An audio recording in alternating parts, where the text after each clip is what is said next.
Hi friends, welcome to குறிஞ்சி.com. Soya வறுவல் நிறைய பேர் ட்ரை பண்ணியிருப்பீங்க. ஆனால் அந்த சோயாவோட பச்சை வாசனையோடு சாப்பிட்றதுக்கு நல்லாவே இருக்காது. ஆனால் இந்த மாதிரி மசாலா அரைச்சி ஒரு முறை சோயா வறுவல் செய்து பாருங்கள். இது பார்க்குறதுக்கே அப்படியே ஏதோ நம்ம மட்டன் ஃப்ரை பண்ணி வச்சுருக்க மாதிரி இருக்க பாருங்கள். சாப்பிட்றதுக்கும் அவ்வளோ டேஸ்ட்டு நல்லாயிருக்கும். அந்த சோயாவோட பச்சை ஸ்மெல் கொஞ்சம் கூட வராமல் சூப்பரான சுவையான சோயா மிளகு வறுவல் இன்றைக்கி எப்படி பண்ணுறதுன்னு பார்க்கலாம். அதுவும் ஒரு தடவை இந்த மாதிரி மசாலா அரைச்சி செய்து பாருங்கள். இப்போ இதுக்கு நான் ஒரு 50 கிராம் அளவுக்கு சோயா எடுத்திருக்கேன். சோயா வந்து சின்ன சைஸ்லேயும் கிடைக்கும், அதேமாதிரி பெரிய சைஸ்லேயும் கிடைக்கும். உங்களுக்கு எது வேணாலும் எடுத்துக்கலாம்.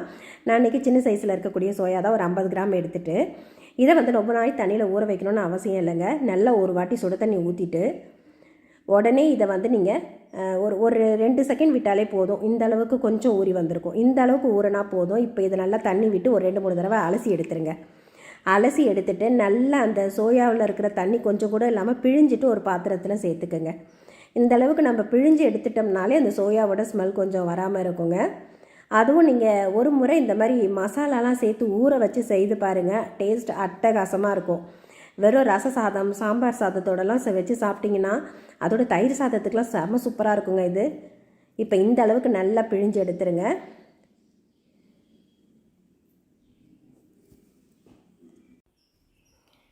இப்போ பாருங்கள், இது ஒரு 50% தாங்க ஊறி இருக்கணும். முழுசாக ஊறிடுத்துனா நம்ம வறுக்கும் போதே பார்த்திங்கன்னா ஒரு மாதிரி சொதன்னு ஆகிடும்.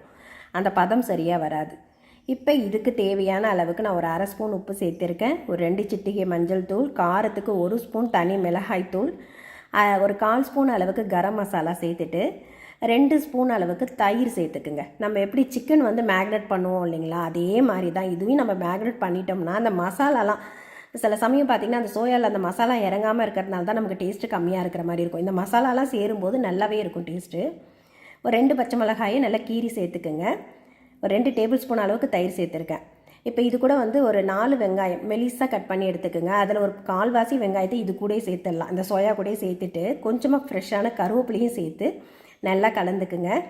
இது கூட நான் இஞ்சி பூண்டு பேஸ்ட்டு சேர்க்க மறந்துட்டேன். நீங்கள் மசாலா சேர்க்கும் போது இஞ்சி பூண்டு பேஸ்ட்டும் சேர்த்துக்குங்க. நான் வந்து இப்போ ஒரு 1/2 ஸ்பூன் அளவுக்கு இஞ்சி பூண்டு விழுது சேர்த்துக்கிறேன். நம்ம வதக்கும் போதும் இஞ்சி பூண்டு சேர்க்க போகிறோம். இந்த சோயாவுக்கு மட்டும் ஒரு 1/2 ஸ்பூன் அளவுக்கு இஞ்சி பூண்டு விழுது சேர்த்துட்டு இந்த அளவுக்கு நல்லா கலந்துட்டு உங்களுக்கு டைம் இருந்ததுன்னா ஒரு 1/2 மணி நேரமாவது ஊற வச்சுக்கோங்க. அப்படி இல்லைன்னா குறைஞ்சபட்சம் ஒரு 10 நிமிஷம் ஊற வச்சிட்டிங்கன்னா அந்த மசாலாலாம் இறங்கிட்டு சாப்பிட்றதுக்கு ரொம்ப நல்லாயிருக்கும் டேஸ்ட்டு. இப்போ இது அப்படியே இருக்கட்டும். இதுக்கு வந்து மெயினாக அந்த மசாலா தாங்க டேஸ்ட்டு கொடுக்கும். இது நம்ம கடைசியாக இறக்கும்போது தான் தூவி இறக்க போகிறோம். அதுக்காக ஒரு கடாய் அடுப்பில் வச்சுட்டு அதில் 1 ஸ்பூன் சோம்பு, 1/2 ஸ்பூன் சீரகம், 2 ஸ்பூன் அளவுக்கு மிளகு சேர்த்துக்குங்க. நம்ம ஏற்கனவே அதில் வரமிளகாய் தூள் சேர்த்துருக்கோம். இருந்தாலும் இது கூட ஒரு 3 வரமிளகாய், ஒரு பிரிஞ்சி இலை, ஒரு 3 கிராம்பு, ஒரு சின்ன துண்டு பட்டை. நம்ம தாளிக்கும் போது வேறு எதுவுமே சேர்க்க போகிறது இல்லைங்க. இதை மட்டும் நல்லா வெறும் எண்ணெய் சேர்க்காமல் வெறும் கடாயில் சேர்த்து வறுத்துட்டு ஒரு பவுலுக்கு மாற்றிக்கங்க. இது நல்லா ஆறுனதுக்கப்புறம் மிக்சியில் சேர்த்து நம்ம பவுடர் பண்ணி எடுத்துக்கலாம். இப்போ இது அப்படியே இருக்கட்டும். இப்போ இதை வறுத்து எடுக்கிறதுக்கு இந்த மாதிரி இரும்பு கடாயை வச்சுக்கோங்க. ரொம்ப நல்லா இருக்குங்க. அது நல்லா அந்த சுருளை நம்ம சிக்கன் வறுக்கிற மாதிரியோ மட்டன் வறுக்கிற மாதிரியோ இது இந்த சோயாவையும் வறுக்கும்போது ரொம்ப நல்லாயிருக்கும். இப்போ கடாய் நல்லா சூடானதும் ஒரு 2-3 டேபிள் ஸ்பூன் அளவுக்கு எண்ணெய் விட்டுருக்கேன். எண்ணெய் சூடானதும் ஒரு 1/4 ஸ்பூன் அளவுக்கு பெருஞ்சீரகம் மட்டும் சேர்த்துட்டு பெருஞ்சீரகம் நல்லா பொரிஞ்சு வந்ததுக்கப்புறமா நம்ம கட் பண்ணி வச்ச வெங்காயம் மீதி இருக்குது இல்லைங்களா, அதை வந்து இது கூட சேர்த்துக்கலாம். ஒரு 50 கிராம் அளவுக்கு நம்ம சோயா சேர்க்குறோம்னா அதுக்கு நல்ல பெரிய வெங்காயம் ஒரு 4 வெங்காயம் சேர்த்துக்குங்க. இதில் வெங்காயம் சேர்க்கும்போது டேஸ்ட்டு நல்லாயிருக்கும். ஏற்கனவே நம்ம கொஞ்சம் வெங்காயம் சோயாவிலே சேர்த்துட்டோம். மீதி இருக்க வெங்காயத்தை சேர்த்துட்டு நல்லா இந்த வெங்காயம் வந்து இந்த மாதிரி நல்ல கோல்டன் கலரில் வரணும். அது வரைக்கும் நல்லா வதக்கி விட்டுக்குங்க. இப்போ நல்லா வெங்காயம் வதங்கினதுக்கப்புறமா இது கூட 1 ஸ்பூன் அளவுக்கு இஞ்சி பூண்டு விழுது. இப்போ இஞ்சி பூண்டு விழுது சேர்த்துட்டு ஓரளவுக்கு நல்லா வதக்கிட்டு இந்த ஸ்டேஜில் நல்லா பழுத்த தக்காளி பழம் ஒரு 2 தக்காளி பழம் சேர்த்துக்கலாம். ஏன்னா இது வந்து நம்ம கிரேவி மாரி ரெடி பண்ண போகிறதில்ல, சுக்காவாக ரெடி பண்ணுறதுனால ஒரு 2 தக்காளி பழம் மட்டும் சேர்த்துருக்கேன். இப்போ தக்காளி பழம் சேர்த்துட்டு தக்காளி நல்லா மசிய வதங்கணுங்க. அந்த அளவுக்கு நல்லா வதக்கி விட்டுக்குங்க. நம்ம சின்ன ஸ்டெப்பை வந்து கரெக்டாக செய்யும்போது நம்மளோட ஃப்ரை பார்த்திங்கன்னா டேஸ்ட்டு அட்டகாசமாக இருக்கும். இப்போ நல்லா மசிய வதங்கிடுது. இப்போ இது கூட பார்த்திங்கன்னா நம்ம ஊற வச்சு வச்சுருந்தோம் இல்லைங்களா, அந்த சோயாவையும் சேர்த்துட்டு நல்லா வதக்கி விட்டுக்கலாம்.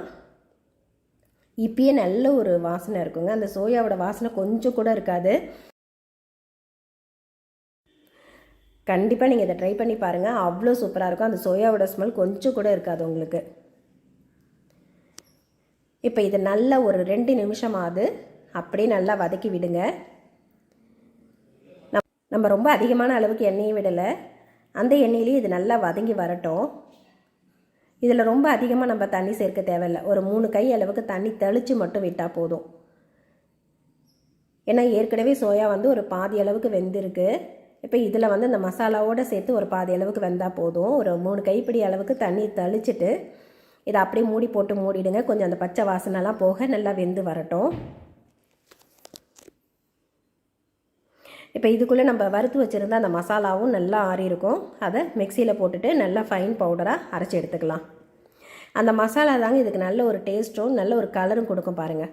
ஒரு மூடி போட்டு மூடி 2 நிமிஷம் வெந்தால் போதுங்க. திரும்ப எடுத்து நல்லா கலந்துட்டு இந்த ஸ்டேஜில் நம்ம பொடி பண்ணி வச்சுருக்கக்கூடிய மசாலாவை இது கூட சேர்த்துக்கலாம். சேர்த்துட்டு நல்ல அந்த கடாயில் பிடிக்க பிடிக்க கலந்து விட்டுக்கிட்டே இருந்தீங்கன்னா நல்ல அந்த மேலே பார்த்திங்கன்னா ஒரு கிறிஸ்பியான லேயரும் வரும். சாப்பிட்றதுக்கு சூப்பராக இருக்கும் டேஸ்ட்டு. இந்த கலரும் பார்த்திங்கன்னா நம்ம மிளகுத்தூள் நிறைய சேர்த்துருக்கிறதுனால நல்ல ஒரு கலரில் இருக்கும். கண்டிப்பாக நீங்கள் சாதத்தோட சப்பாத்தியோடலாம் சாப்பிட்றதுக்கு சூப்பரான ஒரு சைட் டிஷ்ஷாக இருக்குங்க. இந்த ரெசிபியை நீங்களும் ட்ரை பண்ணிவிட்டு எப்படி வந்ததுன்னு உங்கள் கமெண்ட்ஸை கமெண்ட் பாக்ஸில் சொல்லுங்கள். இப்போ கடைசியாக கொஞ்சம் கருவேப்பிலையும் தூவி கலந்து இறக்கணும்னா சுவையான நம்மளோட சைவ ஈரல் வறுவல், மட்டன் வறுவல் எப்படி வேணால் சொல்லலாம், அவ்வளோ சூப்பரான சோயா வறுவல் ரெடிங்க. கண்டிப்பாக இந்த ரெசிபியை ட்ரை பண்ணி பாருங்கள். நன்றி, வணக்கம்.